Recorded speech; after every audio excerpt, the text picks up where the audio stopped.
يا ربي شكرا هديت قلبي شكرا.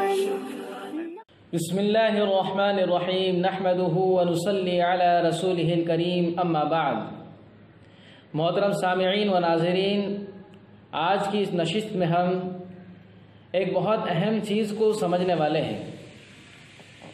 شریعت محمدیہ میں ہر عبادت کا درجہ طے ہے. کوئی عبادت نفل ہے، کوئی مستحب ہے، کوئی سنت ہے، کوئی واجب ہے، کوئی فرض ہے. جیسے نماز 5 وقتہ اپنے وقت کی پابندی کے ساتھ فرض کی گئی ہے. رمضان کے روزے ہر سال مہینے بھر کے فرض کیے گئے ہیں. حج زندگی میں ایک بار صاحب استطاعت کے لیے فرض ہے. اسی طرح قربانی کا بھی ایک درجہ ہے.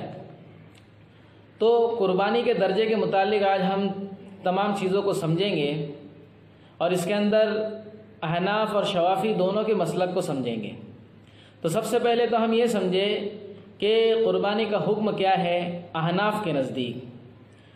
بہت سارے سوالات آتے ہیں اور بہت سارے لوگ یہ سمجھتے ہیں، حالانکہ ان پر قربانی واجب ہوتی ہے، کہ ہمارے ذمہ تو قربانی نہیں ہے. بعض لوگ یہ کہتے ہیں کہ ہم پہلے سے قربانی نہیں کرتے تو آپ کیوں کریں. جیسے زکوٰۃ کے بارے میں نے ایک ویڈیو بنایا تھا کہ ہم پہلے سے زکوٰۃ نہیں دیتے. ایسے بعض لوگوں کا خیال ہوتا ہے کہ جو پہلے سے زکوٰۃ دیتا ہے وہی ابھی دے گا. اسی طرح کچھ لوگ پہلے غریب تھے، زکوٰۃ لیتے تھے، اب وہ صاحب نصاب خود بن گئے، اب زکوٰۃ انہوں نے دینی چاہیے، تو بھی وہ بولتے ہیں اور کہتے ہیں کہ ہم پہلے سے لیتے اس لیے ابھی بھی لے رہے ہیں. یہ تمام چیزیں پچھلے ویڈیو میں گزر چکی ہے. تو اسی طرح بہت سارے لوگ پہلے غریب ہوتے ہیں تو وہ قربانی نہیں کر پاتے اپنی غربت کی وجہ سے، مال نہ ہونے کی وجہ سے، لیکن اب کروڑ پتی بن گئے، لاکھ پتی بن گئے، پھر بھی وہ کہتے کہ پہلے سے نہیں کرتے ہم. تو یہ بالکل جو ہے دوستو غلط بات ہے، نامناسب بات ہے. اس لیے آج ہم سمجھیں کہ قربانی کن لوگوں کو کرنا واجب ہے احناف کے نزدیک. تو سب سے پہلے تو یہ سمجھیں کہ احناف کے نزدیک قربانی کرنا اس شخص پر واجب ہے، ایسا مسلمان شخص جس کے پاس اپنی بنیادی ضروریات کے علاوہ کوئی بھی سامان یا نقد رقم اتنی موجود ہو جو 52.5 تولہ چاندی کی قیمت کو پہنچ جائے. ضرورت سے زیادہ کپڑے، برتن وغیرہ بھی اگر اتنی قیمت کے ہو تو قربانی کرنا واجب ہے. سیدھا مسئلہ یہ سمجھے پہلے احناف کے نزدیک جس پر زکوٰۃ نکالنا واجب ہے اس پر قربانی کرنا بھی واجب ہے. لیکن اس کے اندر اور کچھ چیزیں سمجھنے کی ضرورت ہے. بعض لوگ ایسے ہوتے ہیں کہ جن کے پاس اگر کسی شخص کے ذمے قرض ہوتا ہے تو وہ سمجھتا ہے میرے ذمے بھی قربانی نہیں ہے. تو ایسا نہیں ہے دوستو. اس کو دیکھا جائے گا کہ اس کے اوپر قرض ہے تو اس کے پاس دوسری چیزیں اور کیا کیا موجود ہیں. تو دیکھو، ایک تو الفقہ الاسلامی میں احناف کا یہ مسلک لکھا ہوا ہے، اگر کسی شخص کے ذمے قرض ہو لیکن بنیادی ضروری اشیاء یعنی بنیادی ضروری چیزیں جیسے رہائشی مکان، استعمالی سواری، رہنے کا گھر ہے، استعمال کی اس کے بعد سواری ہے، اور استعمالی کپڑے، یہ 3 چیزوں کے علاوہ جو کچھ اس کے املاک میں ہو وہ اتنی ہو، یعنی یہ 3 چیزوں کو چھوڑ دو، اس کے علاوہ اتنی چیزیں اس کے پاس ہو کہ اس سے وہ قرض ادا کر سکتا ہے، اور قرض ادا کرنے کے بعد بھی اس کے پاس 52.5 تولہ چاندی کے بقدر مال بچتا ہو تو اس کے ذمے بھی قربانی واجب ہے. یعنی گھر ہے، سواری ہے اور ضرورت کے کپڑے ہیں، ان کو الگ کر دو.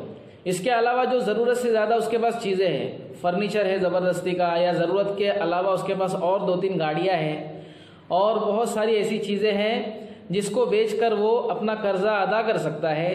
اب وہ سب سے پہلے ان کو بیچ کر قرضہ ادا کر دے، یا پھر حساب لگائے کہ میں یہ بیچ کر قرضہ ادا کر دوں گا تو میرے پاس کتنا بچتا ہے. اگر 52.5 تولہ چاندی کے بقدر اس کے پاس مال بچتا ہے تو اس کے ذمے بھی قربانی واجب ہے. تو یہ بات سمجھنی ہے. بعض لوگ سوچتے ہیں قرض ہے تو ہم کیسے قربانی کریں. تو یہ واجب ہے، یعنی اللہ رب العزت اس کے متعلق پوچھیں گے اگر ہم اس کو نہیں کریں گے تو. بہرحال یہ تو احناف کا مسلک ہوا.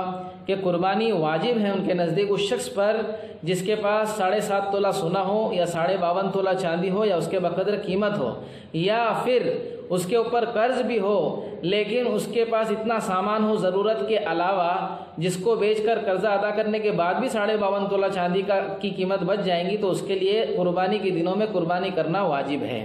یہ بات ہو گئی احناف کی، ہم کو سمجھ میں آ گیا کس کے ذمے قربانی کرنا واجب ہے۔ اب یہاں پر ایک ہی چیز یہ سمجھے کہ جس کے ذمے قربانی کرنا واجب نہیں ہے وہ بھی قربانی کر سکتا ہے، سنت قربانی ہوگی اس کی۔ تو بہرحال اگر کوئی اپنے جذبے دکھانا چاہتا ہے اللہ کو، لوگوں کو نہیں، اللہ کو دکھانا چاہتا ہے اور وہ قربانی باوجود اس کے کہ اس پر واجب نہیں ہے اگر کرنا چاہتا ہے تو بہت اچھی بات ہے، وہ کرے، بالکل کرے۔ ایک بات تو یہ ہوئی۔ اب شوافی کا مسلک سن لیجیے، شوافی کے نزدیک کس کے اوپر قربانی کرنا واجب ہے؟ تو جس مسلمان کے پاس 10 ذی الحجہ سے 13 ذی الحجہ تک اپنے مصارف و ضروریات سے زائد اتنا مال ہو، یعنی اس کے جو روزمرہ کے خرچے ہیں اس سے زیادہ اس کے پاس اتنا مال ہو کہ قربانی کر سکتا ہو، تو اس پر قربانی کرنا سنت مؤکدہ ہے، یعنی ایسی سنت ہے جس کو تاکید کے ساتھ اللہ کے نبی صلی اللہ علیہ وسلم نے کیا ہے۔ ایک صحابی فرماتے ہیں کہ اللہ کے نبی صلی اللہ علیہ وسلم کو میں نے دیکھا کہ 10 سال تک مدینہ میں رہے، ہر سال اللہ کے نبی صلی اللہ علیہ وسلم قربانی کیا کرتے تھے۔ تو بہرحال سنت مؤکدہ ہے، شوافی کے نزدیک بڑی تاکید آئی ہے اس کی، اور روایت میں یہ بھی بات ملتی ہے اللہ کے نبی صلی اللہ علیہ وسلم نے صاف فرما دیا کہ جو شخص گنجائش کے باوجود قربانی نہ کرے وہ ہرگز ہماری عیدگاہ کے قریب نہ آئے۔ احمد ابن ماجہ کی روایت ہے، مسند احمد اور ابن ماجہ کی روایت ہے، اس لیے قربانی کو خوش دلی سے کرنا چاہیے۔ اب آگے بتا رہے شوافی کے نزدیک خواہ وہ حج میں ہو، مقیم ہو، مسافر ہو۔ احناف کے نزدیک مسافر کے ذمے قربانی واجب نہیں ہے، شوافی کے نزدیک مسافر کے ذمے بھی سنت مؤکدہ ہے، شہری ہو یا دیہاتی۔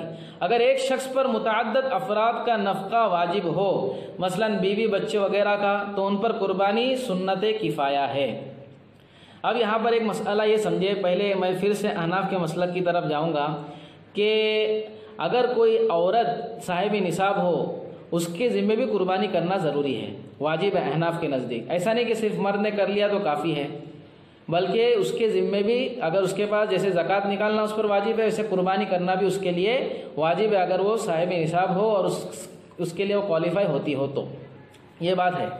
دوسری بات، اب شوافی کے نزدیک یہ ہے کہ جو صاحب استطاعت ہے، جس کے پاس مال ہے، تو قربانی کے دنوں میں وہ قربانی کرے، لیکن مثال کے طور پر ایک شخص نے جو گھر میں کماتا ہے خود کی طرف سے اس نے قربانی کر لیا، تو اب یہاں پر حضرت ابو ایوب انصاری رضی اللہ عنہ کی ایک روایت ہے، فرماتے ہیں یہ روایت موطا امام مالک میں ہے، ابن ماجہ میں ہے اور ترمذی میں ہے۔